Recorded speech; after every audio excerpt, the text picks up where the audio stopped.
empulle. Lauantai-aamu on taas täällä, empu on parhaalla uimapäällä. Äitiä ehkä vähän väsyttää, mutta pian jo vesi pärskähtää. Loiskis, loiskis vesipeto, vesipeto. Pulahdus on päivän paras teko. Veden alta noustan kurkkimaan ja kaikkia muita tarkkaillaan. Kuka tuo toinen vauva on? Emppu katso on peloton. Vettä lentää ja tukka kastuu. Tähän leikkiin kaikki astuu. Loiskis, loiskis vesipeto.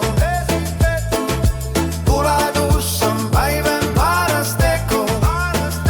Veden alta noustaan kurkkimaan ja kaikkia muita tarkkaillaan. Vaikka aamu on vielä varhainen, tämä hetki on riemukas iloinen. Lämmin vesi ja äidin syli, ilo kuplii ja reunojen yli.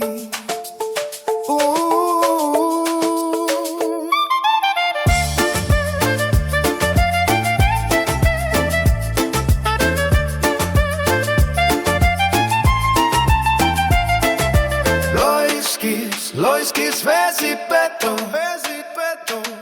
Pulahdus on päivän paras teko, paras teko.